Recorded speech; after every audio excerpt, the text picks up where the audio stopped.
Il est 6h44, l'heure d'Europe 1 vous répond. À partir du 1er janvier, on pourra cultiver des vignes n'importe où en France. C'est une décision de Bruxelles qui agite bien sûr le monde viticole. On va essayer de comprendre un peu tout ça avec vous. Olivier Poussier, bonjour. Bonjour. Vous êtes chef sommelier chez Le Nôtre, le fameux traiteur. Vous avez été élu meilleur sommelier du monde en l'an 2000. Et d'ailleurs, vous êtes le dernier Français à avoir ce titre. Qu'est-ce qui va changer maintenant avec cette nouvelle directive de Bruxelles ?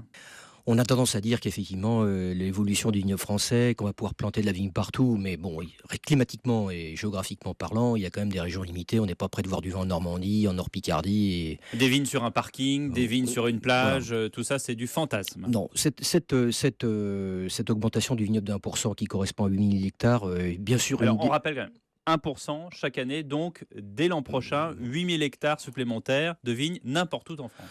Bon, ce qui est critiquable, c'est que ce sont vraiment ce genre de décisions qui sont faites pour les industriels du vin et pour les grands négociants, si vous voulez. Donc ça veut dire que les industriels sont allés faire du lobbying à Bruxelles pour obtenir cette décision ? Moi, je le pense sincèrement. Je pense que, si vous voulez, ce sont des décisions qui sont faites pour des gens qui ont des potentialités de goûter des vins divers et variés de différentes régions viticoles françaises et de faire des assemblages. C'est-à-dire qu'on va avoir un vin labellisé Carrefour, un autre labellisé Auchan, un autre labellisé Leclerc. Et tous ces gens-là sont allés à Bruxelles. Ils ont dit, faites-nous un dispositif européen pour qu'on puisse avoir nos vins à nous ? Oui, mais je pense que, si vous voulez, déjà, à travers cette appellation vin de France qui existait, ils avaient déjà la possibilité de faire des assemblages de régions. Donc je pense que, pour ma part, si vous voulez, on n'est pas dans l'optique d'un vigneron attaché, ciblé dans une région bien précise, et la potentialité de faire ce genre de choses. Bien que quand même, sur cette appellation vin de France, il existe des bons vignerons de qualité qui font des vins en appellation vin de France parce qu'ils sortent de la nomenclature et du cahier des charges d'une appellation d'origine contrôlée. Donc ce que je veux dire, il ne faut pas faire d'amalgame. Je crois que ça restera sur des vins de définition qui sont définition peut-être variétale ou des vins basés sur une recherche d'équilibre, mais qui ne seront pas des vins d'identité terroir de toute façon. Olivier Poussier, si j'ose, pardon, vous êtes sommelier, oui. vous êtes sommelier chez Le Nôtre, Oui, tout ça c'est fait. le domaine du luxe. On a entendu certains sommeliers et certains professionnels du vin dire mais c'est la mort annoncée des AOC, des appellations d'origine contrôlée. Mais finalement, les vins aujourd'hui, les vins français sont devenus extrêmement chers. Un cru bourgeois aujourd'hui coûte le prix d'un vin classé autrefois. Est-ce que c'est pas une façon aussi, cette directive européenne, de remettre en place, de remettre un peu les pendules à l'heure ? Non, je ne crois pas, sincèrement. Si vous voulez, la potentialité, moi, il m'est arrivé de goûter dans ma carrière de sommelier des vins issus d'assemblages de régions et qui peuvent être tout à fait judicieux. Après, vous parlez d'un positionnement tarifaire. Je crois qu'il y a des vins d'appellation d'origine contrôlée. Vous savez, les AOC représentent 54% des vins produits aujourd'hui en France. Alors peut-être qu'effectivement, c'est trop, mais attention, l'appellation d'origine contrôlée n'a jamais été un critère de qualité, elle est un critère d'origine. Il faut bien que le consommateur le sache.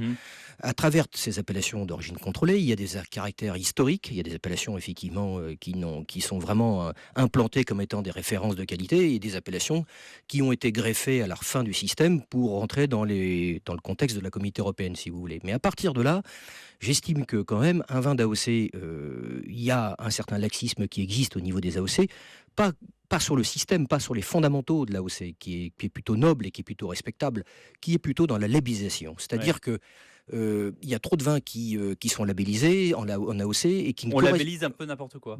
Je pense qu'il y a du laxisme. Alors, il y a des vins qui, sur une même appellation d'origine contrôlée, ne sont pas à l'auteur de ce qu'on est en droit d'attendre. Prenons une appellation, par exemple Saint-Émilion. C'est un bon exemple parce que je crois qu'il y a à peu près 300 vins de Saint-Émilion. Il y a tout et n'importe quoi là-dedans. Mais bien sûr, Saint-Émilion est une appellation magique avec un nom qui fait rêver. Mais vous avez déjà un nombre de villages incalculables qui ont droit à l'appellation Saint-Émilion, en l'occurrence 8 ou 9. Vous avez des terroirs qui sont divers et variés. Vous avez des villages qui sont Vignonnais, Saint-Sulpice de Falerin, qui sont sur des sables. Vous avez des villages qui sont sur argile calcaire. Vous avez des villages qui sont sur la consommateur ne le sait pas. Non, mais ce que je vais vous dire, c'est qu'il n'y a pas une définition de Saint-Émilion qui existe. Il y en a plusieurs. Et à travers une appellation qui est vaste et diverse comme Saint-Émilion, il y a aussi des politiques et des philosophies de qualité qui ne sont pas forcément les mêmes chez tout le monde. Donc tout n'est pas bon dans l'AOC. Donc finalement, cette directive européenne n'est pas si mauvaise. Non, mais c'est-à-dire que, si vous voulez, à travers une AOC à la base, qui est sur une appellation historique comme Saint-Émilion, il y a du tri à faire et des sélections. Mais moi, en tant que dégustateur et en tant que sommelier, et je travaille pour le Guide vert de la Revue des Vins de France, et nous le voyons au quotidien, quand nous jugeons une appellation d'origine contrôlée dans son entité.